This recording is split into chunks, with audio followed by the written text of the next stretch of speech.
Good morning.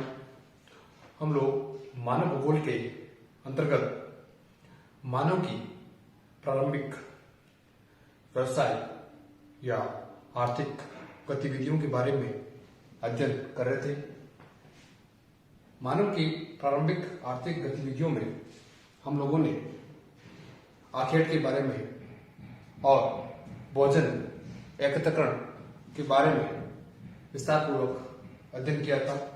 आज हम मानव की प्रारंभिक आर्थिक गतिविधि के अंतर्गत एक और व्यवसाय या आर्थिक गतिविधि के बारे में आज हम विस्तार पूर्वक अध्ययन करने जा रहे हैं, जिसका नाम है मत्स्य फिशिंग या मछली पकड़ना।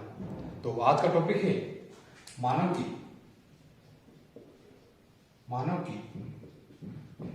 प्रारंभिक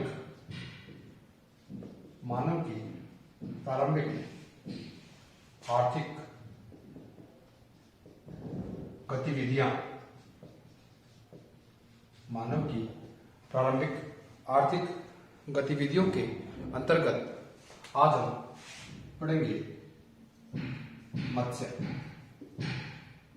कहते हैं या मछली पकड़ना। मत्स्य या मछली पकड़ना।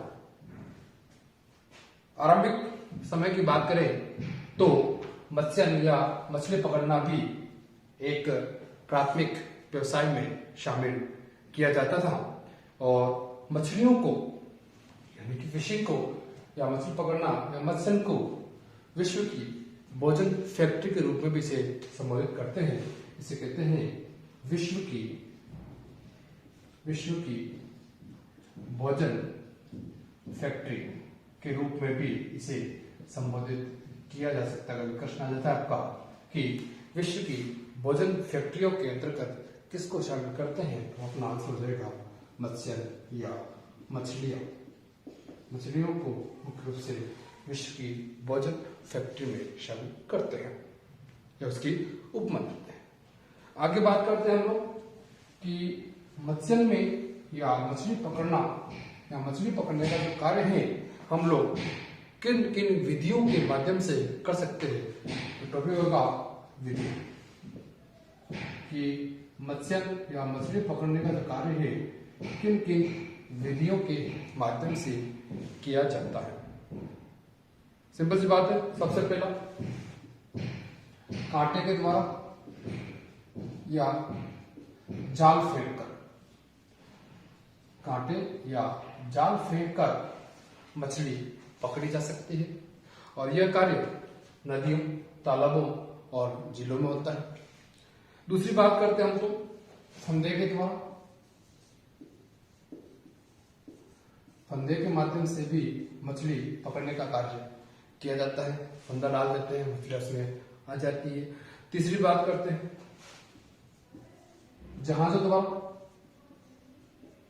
जहाजों के द्वारा भी मछली पकड़ने का कार्य किया जाता है, जिसमें एक आता है ड्रिफ्टर या ट्रॉलर के माध्यम से मछली पकड़ने का कार्य किया जाता है। और चौथा या नंबर 4 पर जो विधि आएगी आपकी वो होगी भाले के द्वारा।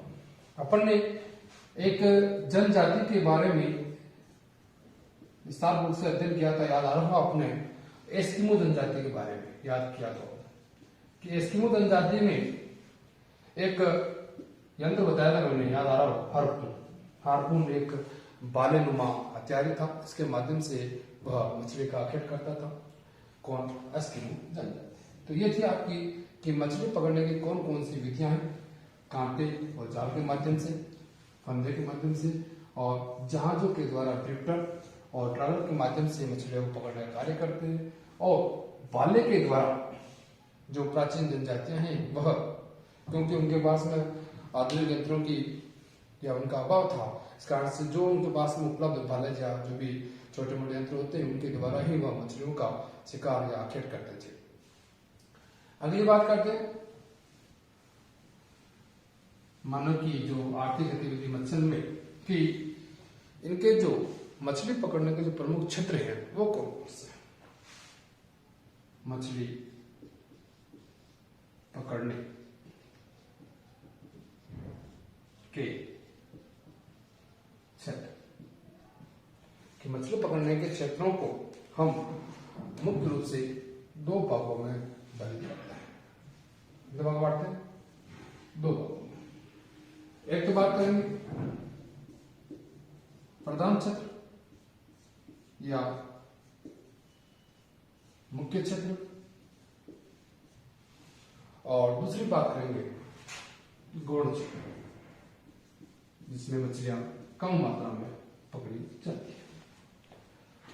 प्रधान या मुख्य क्षेत्र को हम पुनः दो भागों में विभाजित करेंगे। एक तो बात करेंगे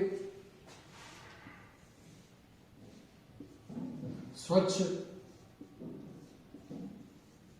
जल क्षेत्र में मत्स्य, और दूसरी बात एक तो जो साफ पानी होता है उसमें मछली पकड़ना, दूसरा होगा खारे जल में,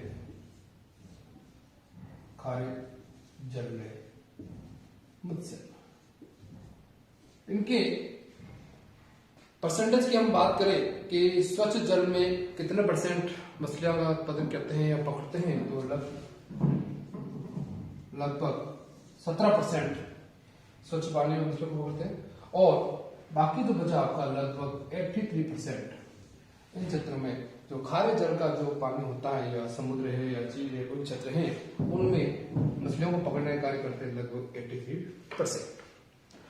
अब इसमें बात करते हैं खारे जल वाले में, पुनः अपन इसे दो भागों में डिवाइड करते हैं। खारे जल वाले में इसे पुनः दो भागों में डिवाइड करते हैं कि खारे जल में कौन कौन सा। एक जो होता है खारे जल के अंदर तटीय क्षेत्र के अंदर, तट क्षेत्र के आसपास जो क्षेत्र आते हैं उनमें मछली पकड़ने का कार्य करते हैं, और दूसरी जो बात करते हैं खुले समुद्र में, खुले समुद्रों में मत्स्य करना या मछली पकड़ने का कार्य करना। एक तो तट के आसपास में, और एक खुले जो समुद्र, बड़े बड़े जो महासागर हैं, सागर हैं, उन क्षेत्रों में भी तो मछली पकड़ने का कार्य करते हैं। अब तटीय क्षेत्र की बात करते हैं तो इसमें आता है मग्न तट के आसपास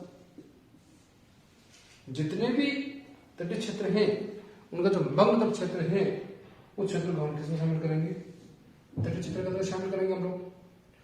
और खुले के अंतर्गत इसे हम चार भागों में डिवाइड करेंगे। खुले समुद्रों में मछली पकड़ने का कार्य कितने भागों में करेंगे? चार भागों में से विभाजित करेंगे। पहले बात करते हैं चार भागों में डिवाइड कर देता हूं। फर्स्ट भाग, सेकंड भाग, थर्ड भाग और फोर्थ। फर्स्ट वाली बात करते हैं दक्षिण मध्य प्रशांत क्षेत्र, दक्षिण मध्य प्रशांत क्षेत्र। इसके बारे में हम मानचित्र में बताऊंगा थोड़ी देर बाद। और दूसरा जो आएगा उत्तर पश्चिम, उत्तर पश्चिम अटलांटिक क्षेत्र। फर्स्ट दक्षिण मध्य प्रशांत क्षेत्र, दूसरा उत्तर पश्चिम अटलांटिक क्षेत्र, तीसरा उत्तर पूर्व अटलांटिक क्षेत्र, उत्तर पूर्व अटलांटिक क्षेत्र, और चौथा जो आएगा आपका उत्तर पूर्व प्रशांत क्षेत्र, उत्तर पूर्व प्रशांत क्षेत्र। इन क्षेत्रों को हम एक मानचित्र के माध्यम से स्पष्ट करते हैं। तो ये आपका एक दक्षिणी अमेरिका का क्षेत्र, ये क्षेत्र उत्तरी अमेरिका का, ये अफ्रीका का, और ये आपका यूरोपीय क्षेत्र। और इसके भी बीच में जो क्षेत्र आ रहा है वो है आपका अटलांटिक महासागर क्षेत्र। कौन सा आएगा? अटलांटिक महासागर क्षेत्र। और इधर आएगा आपका प्रशांत महासागर क्षेत्र, ये होगा अटलांटिक महासागर क्षेत्र। और इधर वापस यह आपका ऑस्ट्रेलिया वाला क्षेत्र, इसके बाद में जो क्षेत्र आएगा आपका वो होगा प्रशांत महासागर क्षेत्र, पुनः प्रशांत क्षेत्र। ठीक है, पहले बात की दक्षिण मध्य प्रशांत क्षेत्र। दक्षिण मध्य प्रशांत क्षेत्र का मतलब ये जो क्षेत्र आएगा आपका चीन वाला क्षेत्र, ये दिख रहा है आपका, इसमें होगा। दूसरा कह रहा है उत्तर पश्चिम अटलांटिक क्षेत्र, ये आपका पूरा पूरा अटलांटिक महासागर क्षेत्र जो, तो क्या कह रहा है उत्तर पश्चिम यानी कि जो उत्तरी अमेरिका जो महाद्वीप का जो पूर्वी वाला हिस्सा है, उसमें बहुत बड़े बैंक में ग्रांड बैंक, सेंट पीरी बैंक, जॉर्जेस बैंक, ये सभी आपके बड़े बड़े मछली उत्पादक क्षेत्र के रूप में माने जाते हैं। नेक्स्ट उत्तर पूर्व अटलांटिक क्षेत्र, ये वाला क्षेत्र यूरोप जो क्षेत्र है उसके आसपास का क्षेत्र, ब्रिटेन वाला क्षेत्र, फ्रांस के आसपास वाला क्षेत्र, पुर्तगाल के आसपास का क्षेत्र वाला, यानी कैसे यूरोपीय के पश्चिम वाला क्षेत्र किसमें शामिल होगा, और उत्तर पूर्व प्रशांत क्षेत्र, उत्तर पूर्व प्रशांत क्षेत्र यानी कि ये वाला क्षेत्र। चार क्षेत्र हो गए आपके इसमें। ये कहते हैं खुले समुद्रों के मध्य में चार क्षेत्र में से डिवाइड किया था, दक्षिण पश्चिम, उत्तर पूर्व और उत्तर पूर्व प्रशांत क्षेत्र। और स्वच्छ जल के क्षेत्र के अंतर्गत हम 17%, जिसमें कनाडा, अमेरिका, दक्षिण अमेरिका, यूरोप, चीन, भारत, इन क्षेत्रों को मुख्य रूप से स्वच्छ जल के मत्स्य के अंतर्गत हम लोग शामिल करते हैं। अब बात करते हैं हम लोग कि इसके बाद में जो दूसरा बताइए था आपके प्रधान क्षेत्र था। अब बात करेंगे हम गौण क्षेत्र कि कम मात्रा में कहां पर मछली पकड़ने का कार्य किया जाता है या मत्स्य कार्य किया जाता है। तो उसके अंतर्गत हम इसे 4 भागों में विभाजित कर सकते हैं गौण क्षेत्र को। पहले बात करेंगे तो उत्तरी अमेरिका का जो खंड क्षेत्र आएगा, उत्तरी अमेरिका की जो खंड क्षेत्र आएगा उसको हम गौण क्षेत्र के अंदर शामिल करेंगे। दूसरा जो आएगा आपका कैलिफोर्निया वाला क्षेत्र, कैलिफोर्निया, ये आपको उत्तरी अमेरिका है, यहां पर आता है कैलिफोर्निया। कैलिफोर्निया के पास में एक क्षेत्र आता है मृत घाटी, जो उत्तरी अमेरिका महाद्वीप का सबसे गहनतम स्थान मानते हैं। ध्यान रखें, एक मृत घाटी क्षेत्र अलग है और एक मृत सागर क्षेत्र अलग है। मृत सागर की बात करेंगे वो आपका इजराइल और जॉर्डन के आसपास क्षेत्र है, और मृत घाटी की बात करेंगे डेथ वैली, जो कैलिफोर्निया में स्थित है। तीसरी बात करते हैं भूमध्य सागर क्षेत्र। भूमध्य सागरीय क्षेत्रों में भी थोड़ी बहुत मछली पकड़ने का कार्य किया जाता है।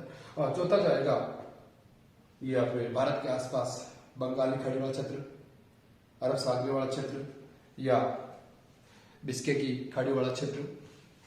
इन क्षेत्रों में मुख्य रूप से मछली पकड़ने के कार्य किए जाते हैं।